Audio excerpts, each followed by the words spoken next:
Good morning to those who are at home, to those who are here. My Christmas gift to you is you get to look at this suit for 30 minutes of your life, so you are welcome. On the count of three, I want everyone to shout, Christmas is coming. 1, 2, 3. Christmas is coming. Yes, can you believe it's less than a week to shop the malls and deck the halls and to jingle all the way? No one likes anyone who jingles only part of the way, so let's make sure we go all out this week. What does Santa typically give people who are on the naughty list? I see some of you have been on that list. Why am I not surprised? I have discovered that not only does Santa give coal for the naughty kids, if you've been really bad, he gives you one of these ugly Christmas suits. So you might want to think about that next time you think about doing something wrong. But there's something even worse than coal or ugly Christmas suits.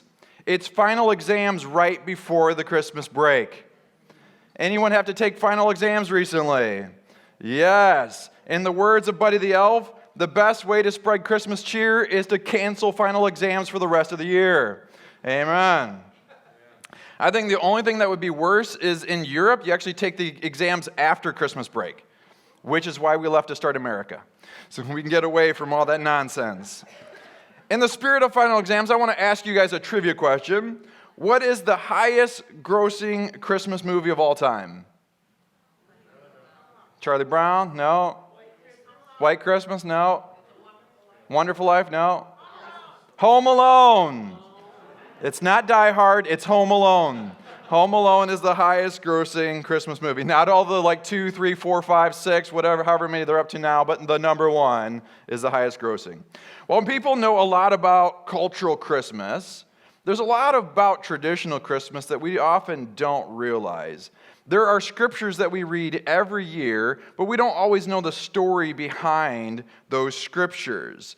For example, let's stand and read our theme verse this morning. If you could stand with me, and we're going to read it together. This is Isaiah chapter 9, verse 6. For to us a child is born, to us a son is given, and the government will be on his shoulders, and he will be called Wonderful Counselor, Mighty God, Everlasting Father, Prince of Peace. You may be seated. When Isaiah wrote this, he had no idea that it would be amongst the top scriptures that would be read every holiday. It has to be one of the most famous Christmas poems of all time. It was written over 3,000 years ago. This verse was written 700 years before Jesus comes on the scene. This is BC, y'all, before Christmas. It's more famous than 'Twas the Night Before Christmas and All Through the House. It's more famous than It Came Without Ribbons, It Came Without Tags, It Came Without Packages, Boxes, or Bags. It's more famous than the following poem. I made myself a snowball, as perfect as could be. I thought I'd keep it as a pet and let it sleep with me. I made it some pajamas and a pillow for its head. Then last night it ran away, but first it wet the bed. It's more famous than all of these poems, but what does it mean? We say it every holiday season, but what's the context to it? What does it mean for Jesus to be the Wonderful Counselor, Mighty God, Everlasting Father, Prince of Peace? What does it mean on December 25th as we plow through our Christmas presents? What does it mean on December 26th when we take those Christmas presents back to the stores? What does it mean 30 years from now when those same Christmas presents are at Goodwill or in our basement somewhere? What does it mean? We have to start by asking, what did it mean for the original audience that Isaiah is talking to? This verse didn't start as a Christmas meme. It had a context for a nation who was hurting. Let's look at the part nobody ever reads, Isaiah chapter 9, verse 1. Nevertheless, there will be no more gloom for those who were in distress. In the past, he humbled the land of Zebulon. Everyone say Zebulon. And the land of Naftali. Everyone say Naftali. But in the future, he will honor Galilee of the nations by the way of the sea beyond the Jordan. All right. For some of you, you heard words like Zebulon and Naftali, and your brains melted like Frosty in the Sahara. We can't even get around Kenosha without Google Maps. How are we supposed to understand ancient geography? One author wrote, as I walk through the valley of the shadow of death, I remind myself that Google Maps doesn't always work. Well, here's an early Christmas present. I'm going to show you a map of Zebulon and Naftali. You're welcome. It's on every kid's Christmas wish list. They were on the northern end of ancient Israel. If invading armies were going to come in and attack Israel, the first people who were going to get hit was Zebulon and Naftali. It was almost like the chimney that the Grinch has to squeeze through in order to steal everyone's presents. They're going to get attacked first. So like Wisconsin in the winter, they kept asking themselves, why did we choose to live in the north? They got tired of being beat up all the time. An Assyrian army had been attacking them for 2 years prior to Isaiah writing these words. So when he writes these words, he's writing to a people who have been beat up and who are on the front line of battle. That's worse than listening to All I Want for Christmas Is You over and over and over again. How many of you guys hate that song? I just love seeing some good Christians in here. Just hating on Mariah Carey's music. What I find confusing about this song, and this is just a tangent, is she starts off by saying, I don't want much for Christmas. Then all I want is you. I feel like that's a bad message. I don't want much for Christmas, but I want you. So you're not much? Is that what you're saying? I mean, that's what I'm hearing when I listen to that song. Oh, I don't want much for Christmas. All I want is you. All right, well, that's what you get. You set the bar low. This is what you get. Not much. Anyways, God promises through Isaiah, in the future, he will honor Galilee of the nations. Here's another map. Zebulon and Naftali is another term for Galilee. Where does Jesus perform most of his miracles? Galilee. Thank you. Isaiah says to a beat-up nation, don't worry, Christmas is coming. I know that you're on the front line, that you are being beat up, that you are taking the bulk of the attack, but don't worry, Christmas is coming. He goes on in Isaiah chapter 9, verse 2. The people walking in darkness have seen a great light, and those living in the land of deep darkness, a light has dawned. Some people deserve to be on the naughty list. Take the parents from Home Alone. They forget one of their kids as they go all the way to Paris. And we think, wow, that's horrible. But there's some other bad things they do. For example, they never punish their oldest son, Buzz. He's a terrible kid, and not once does he ever get in trouble. But here's what's worse. They made people eat pizza and drink milk. Have you ever noticed that? That's like the worst thing in the movie. Why would you drink milk with pizza? It bothers me. Israel was on the naughty list. God had made the list, he checked it twice, and they were definitely more naughty than nice at this time. They broke not just the 10 Commandments, but God sent prophet after prophet after prophet, and there was still this hardened heart. So God was going to allow an army to capture them. But whenever God sends punishment, he always sends a promise. Whenever you read throughout Scripture, every time God sends a punishment, there is always a promise that comes along that if you repent, if you bend the knee, if you humble yourself, Christmas is coming. Isaiah chapter 9, verse 6. For to us a child is born. Now imagine you're about to be attacked by people who are bigger than you. Since I'm the size of 4 spaghetti noodles stuck together, that's just about anyone in this room. Tim Burton's characters are bigger than me. But your buddy tells you as you're about to be beat up, don't worry about it. My wife's pregnant. So, congratulations for you, but what is that going to do for me? How am I supposed to get excited that a baby's about to be born? That couldn't have provided much hope. So what if a child's about to be born?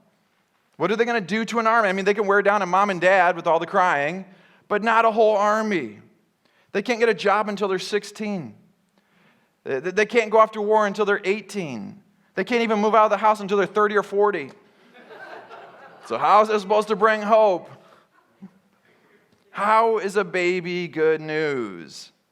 My son came home from Purdue this last week. You got 3 fans, buddy. As a family, we were excited for him to come home, so we decorated the basement where his room is at. We put gnomes on the tree, gnomes on the couch, gnomes in his room. We even put up a sign that says, "Welcome, gnome," because we're dorks. But because of all the gnomes, he had a nightmare that night. That he was in a Goosebumps book, and he was being chased by gnomes. I think it was called Gnome Alone, I think was the title. Thank you, Karen. It's natural to get excited about one of your kids coming home. Any parents ever get excited when your kids come home? Depends what time, how many times they come. And what time of night it is. How long they're going to stay. And how long they're going to, and whether they're 30 or 40. I get you. I hear you. But Isaiah and Israel are excited about someone else's kid. Isaiah comes along and says, don't worry. I know we're getting beat up, but a child's going to be born. So what's so important about this baby? Isaiah goes on to explain this is going to be no ordinary child. Back in chapter 7, verse 14, he says, therefore the Lord himself will give you a sign. The virgin will conceive and give birth to a son and will call him what? Emmanuel. Emmanuel means God with us. Through this baby, God will come down and rescue Israel. I love the anonymous poem. A little child, a shining star, a stable rude, the door ajar. Yet in that place, so crude, forlorn, the hope of all the world was born. That's why we call him Wonderful Counselor, Mighty God, Everlasting Father, Prince of Peace. When he says the government would be upon his shoulders, that was a familiar symbol. When a person was appointed king, a scepter would be put on their shoulders to anoint them as the leader. Israel should get excited because Christmas is coming. When you hear the word Christmas, what are some words that come to mind? Christ. Good church answer. Love it. What other words come to mind? Christmas tree. Manger. Debt. I love the enthusiasm behind that one. There was like even some amens in the crowd. We got Christ, silence, debt. Woo! Any other words? Mass. Presents. Perfect. Love it. Eggnog, candy canes, presents, Jesus. I'm glad no one said mistletoe. A word that should come to mind is hope. Christmas should be a season of hope. How many of you have ever hoped for something only to have it blow up in your face? Pretty much everyone in this room. Some of you hope that your spouse would forget to set the alarm and you would miss church this morning, and your hopes were dashed. Some of you hope that the Bears would win last Sunday. If only games ended at halftime. Some of you hope that the person sitting next to you would notice your haircut, the nails that you had done, the new outfit. But it's been 2 weeks and they still don't notice. And those people are called husbands. When my niece Maya was little, she made a gingerbread for school. And the next day, the gingerbread was gone and there was a little note that said, run, run as fast as you can't catch me, I'm the gingerbread man. I think Americans would be a lot healthier if we all had to chase our food. Yeah, I just throwing that out there. She starts crying and she says, if I catch him, I'm going to eat his feet so he can't run away again. Do not double cross my niece. I mean, she will take you out. Your feet are fair game. Christmas is supposed to be the season of hope. We sing songs like Peace on Earth, Goodwill to Men. We watch movies like It's a Wonderful Life where everything ends up perfect at the end. We overdose on sugar cookies, eggnog, and Starbucks Christmas blend. When my son Connor was little, he was like 4 years old, he woke up all dreamy-eyed and he said, I had the most wonderful dream, Dad. I was at Santa's workshop and one of the elves made me pizza and a nutcracker. It was so dreamy. He didn't even like nutcrackers or pizza at the time. He was lactose intolerant. I don't know why he was so dreamy-eyed about it. But it was magical. The funny thing is, while we still haven't found a cure for AIDS, cancer, or even the common cold, the cure for hopelessness is in this room. Each and every one of us can bring hope to the people around us.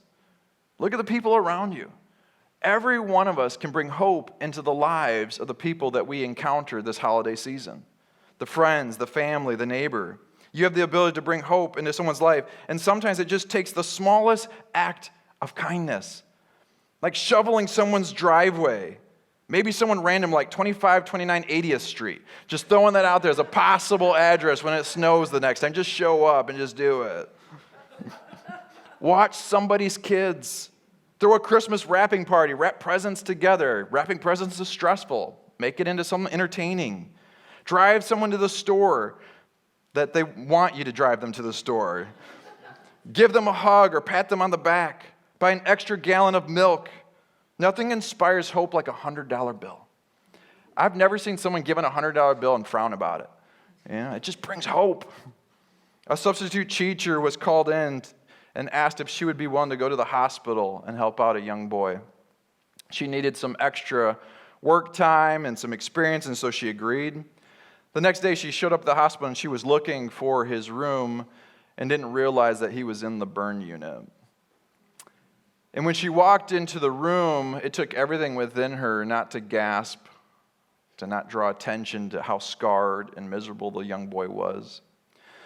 She goes up to him, and she sits down, and she says, "Would you like to do some math with me?" And the boy sat up, and he smiled a little bit, and he said, "Sure." So they sat there, and they did some math problems, and when she left, one of the nurses stopped her and says, "That's the first time we've seen him smile. Up to this point, he would typically just stare up at the ceiling, or he would just cry uncontrollably." The next day, she went back, and she did some more math problems with him, and she says, "I've got to know, why do you love math so much?" He's like, "I don't love math. I thought I was going to die. And when you came in and you asked me if I want to do math problems, I thought if the teachers want me doing math, that must mean I'm going to live, because who would make a kid do math if they're going to die?" Sometimes hope just comes from believing in somebody. Just spending time with somebody and saying, I believe in you. Sometimes hope comes from the simple things, like calling someone out of the blue and saying, "I felt led to pray for you," or sending someone an encouraging note. Life was disappointing in Israel. God was disciplining them in this season. The future looked bleak. They felt like they were handed an IKEA Christmas tree. You guys have heard of an artificial Christmas tree. You've heard of an organic Christmas tree. How many of you guys have ever heard of an IKEA Christmas tree? It's just a bag of pine needles and a bottle of glue. That's an IKEA Christmas tree. Just good luck putting it together. Isaiah speaks into the darkness and says Christmas is coming. Like kids on Christmas Eve, we should have a hard time sleeping because we're so excited about what God is going to do with the darkness. The God who said, "Let there be light," and there was light. Who wants to speak hope and truth into our situations. The problems of today do not have to be a predictor of our future. Christmas is coming. But while you wait for your miracle, don't forget of the mercies He's already shown. Maybe you feel like Grandma right after she got ran over by the reindeer.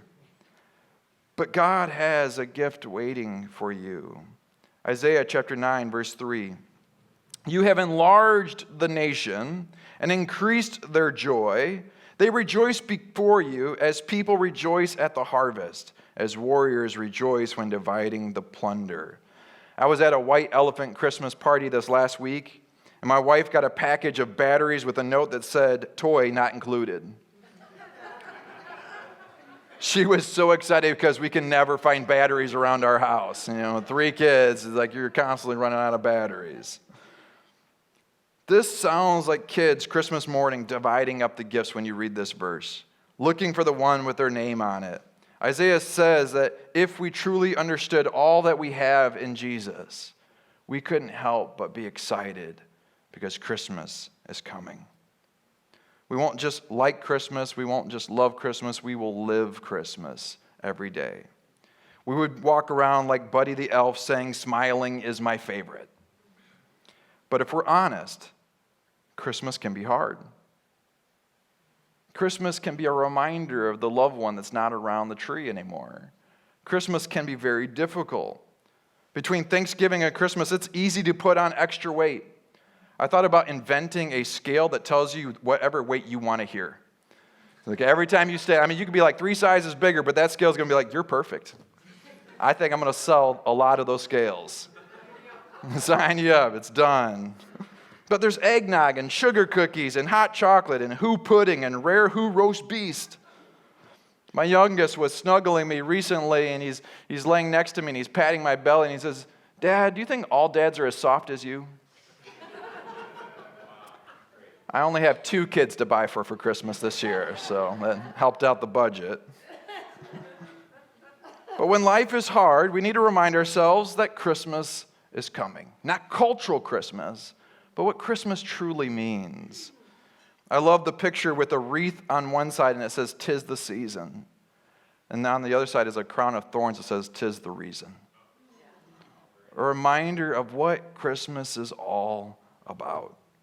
Christmas doesn't have to make life perfect, but it makes heaven possible. Christ's birth redefines our death. It's not the birth of this child that fixes everything, but it's through this birth that everything will be eventually fixed. Just as the Grinch can be summed up with 3 words, stink, stank, stung, Christmas can be summed up with 3 words as well, God with us. Christmas is this reminder that God is with us. Don't look at Christmas through your broken experiences. Look at your broken experiences through the lens of Christmas. This is why Isaiah writes, "For to us a child is born, to us a son is given, and the government will be on his shoulders, and he will be called Wonderful Counselor, Mighty God, Everlasting Father, Prince of Peace." When we think of Christmas and we think of like famous Christmas authors, we think of people like Dr. Seuss, Charles Dickens, Charles Schultz, Mariah Carey. But at the top of the list should be Isaiah. Jesus seems to love Isaiah. He quotes Isaiah more than any other prophet. Do you know that there are 66 chapters in the book of Isaiah and there are 66 books in the Bible? And they're divided the same, and Isaiah 1 through 39 speaks very much just like the Old Testament, and then on through 66 speaks very much like the New Testament. Isaiah names one of his kids Hashbaz, which means hasten the booty. That's what I tell my kids when they're slow, like really slow getting going in the morning. Hashbaz, hasten the booty. Knowing Hebrew is very helpful sometimes. But 1/3 of the book is talking about the hope that Jesus brings. Christmas is coming. How many of you guys are really good at keeping a secret? Like if you knew Santa's address, you wouldn't even tell nobody. Like you're just that good at keeping secrets. How many of you are sitting next to someone who's terrible at keeping secrets? got a few people, all right. If you buy like a Christmas present, like you can't wait for the 25th, like they're going to know about it. My wife bought me a Grinch pillow for my birthday. We like have like a lot of Grinch themed stuff in our house, whatever. So she gets me this really large Grinch pillow. She literally leaves the store, Hobby Lobby, where she bought it, and she hands it to me in the bag. She can't wait for my birthday. It's still in the Hobby Lobby bag, not wrapped or anything like that. She can't keep the secret. Isaiah couldn't keep a secret. He knew Christmas was coming, and he couldn't wait to tell everybody about it. When we look at Christmas through the eyes of Isaiah, we're reminded that Christmas is too good to keep to ourselves. Like Isaiah, we need to let people around us know Christmas is coming. Invite people to come with you to the Christmas Eve service. Invite them to join you online and watch together. Telling people about Jesus is so much easier these days than when it was in Isaiah's. He would love to have had the platforms that we have. On the count of 3, I want everyone to shout, Christmas is coming. 1, 2, 3.